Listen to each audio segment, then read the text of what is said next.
మరి ముందుగా చూసుకున్నట్టే ఈ భగవద్గీత ప్రారంభంలో ధర్మక్షేత్రే ధర్మంతోని మొదలైనది. మరి క్షేత్రం అనగా స్థలము, శరీరము, ఒక వృత్తి అని నానా అర్థాలుగా చెప్పుకోవచ్చు. మరి ఈ క్షేత్రం, ఆ కురుక్షేత్రానికి ధర్మక్షేత్రం పేరు ఎలా వచ్చిందంటే పూర్వకాలంలో వారి యొక్క పూర్వ చక్రవర్తి అయినటువంటి కురుమహారాజు వారు ఆ ప్రదేశంలో రాజధాని ఏర్పాటు చేసుకొని ధర్మపరాయణుడై రాజ్యాన్ని పాలించాడు. ఎన్నో యజ్ఞయాగాదులు, దాన ధర్మాలు చేసి సుస్థిరమైన ఒక గొప్పనైన ధర్మాన్ని స్థాపన చేశాడు. దాని ద్వారా ఆ కురుక్షేత్రానికి కురుమహారాజు పాలించడం వల్ల కురుక్షేత్రం అనే పేరు, ఆ విధంగానే ధర్మపరాయణంగా పాలించడం బట్టి ఆ యొక్క ధర్మక్షేత్రం అనే పేరు ఆ యొక్క స్థలానికి రావడం జరిగింది. మరి ఆ విధంగా చూసుకుంటే ఈ శరీరమే ధర్మక్షేత్రము. అంటే భగవంతుని పొందడం కోసము మనకు ఉత్తమోత్తమంగా సహాయం చేసేది మన శరీరము. కాబట్టి ఈ శరీరానికి క్షేత్రం అనే పేరు. మరి ధర్మం కోసం, భగవంతుని కోసం సహాయంగా ఉంటుంది కాబట్టి ధర్మక్షేత్రం అని కూడా మన శరీరానికి పేరు. మరి ఆ విధంగా ఈ పంచపాండవులు చూసుకుంటే మన పంచేంద్రియాలు కానీ జ్ఞానేంద్రియాలు కానీ అనుకోవచ్చు. ఎందుకంటే మనం అర్చన, భగవంతుని సేవ, స్మరణ ఇవన్నీ చేయడం ద్వారానే ఆ యొక్క ధర్మక్షేత్రాన్ని తరింపజేసి మనము మన శరీరం ద్వారా ఈ కార్యక్రమాలు చేసి ఆ భగవంతుని పొందుతున్నాము.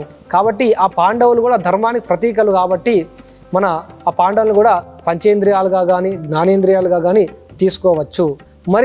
మరి కౌరవులందరూ, ధృతరాష్ట్రుడు వీళ్ళందరినీ, తర్వాత దుర్యోధనలు ఎలా తీసుకోవాలంటే చెడు గుణాలు, దుర్గుణాలు, మనలో ఉన్న కామ, క్రోధ, లోభ, మోహ, మదమాత్సర్యాది దుర్గుణాలు అనేకం ఉంటాయి. అనేక గుణాలుగా తీసుకోవచ్చు.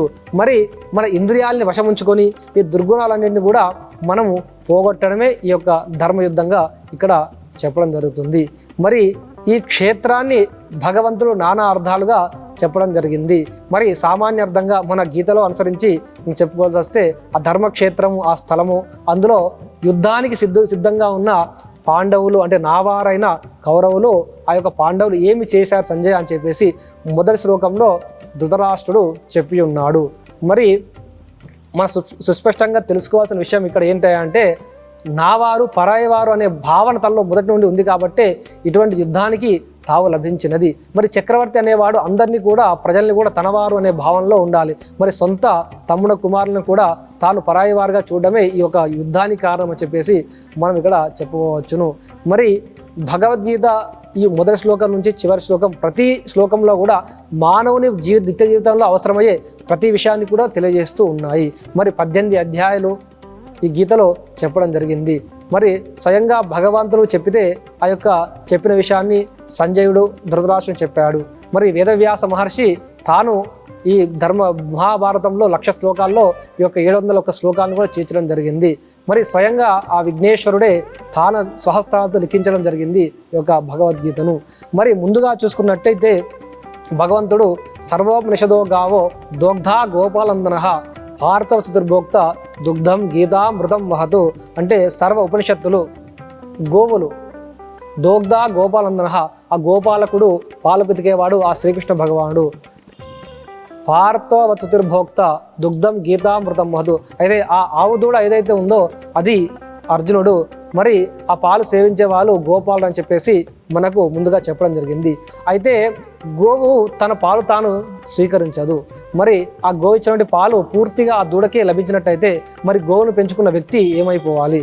కాబట్టి ఆ గోవు ధర్మశాస్త్రంలో గోవుగా తీసుకుంటే ఆ వచ్చే పాలు సకల వేదసారమైనటువంటి పాలు ఆ గీతగా చెప్పుకోవచ్చు. ఆ విధంగా ఆ పాలుకి పితికేవాడు ఎవరు? భగవంతుడు. అంటే ధర్మాన్ని మనకి ఇచ్చేవాడు ఎవరు? ఆ సారాన్ని ఇచ్చేవాడు భగవంతుడు. మరి ఎవరికి ఇస్తున్నాడు? గోవు దూడని ఆధారం చేసుకొని పాలిస్తుంది. ఒక గోవు పాలు ఇవ్వాలంటే తన దూడ లేకుండా పాలు ఇవ్వదు. గోవు ఏ విధంగా ఇస్తుందంటే నా దూడకు నేను పాలిస్తున్నాననే భావనతో తాను పాలిస్తుంటుంది.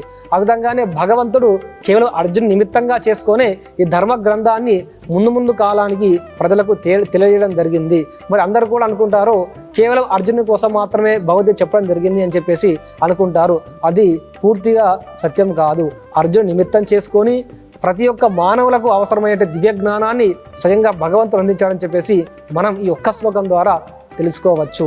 మరి భగవంతుడు భక్త ప్రియుడు. తనని నమ్ముకున్న వారికి ఏ విధంగా, ఏ కష్టంలో ఉన్నా ఏ విధంగా ఆదుకుంటారని చెప్పేసి కూడా ఆ యొక్క అర్జునుని చూసుకొని చెప్పుకోవచ్చు.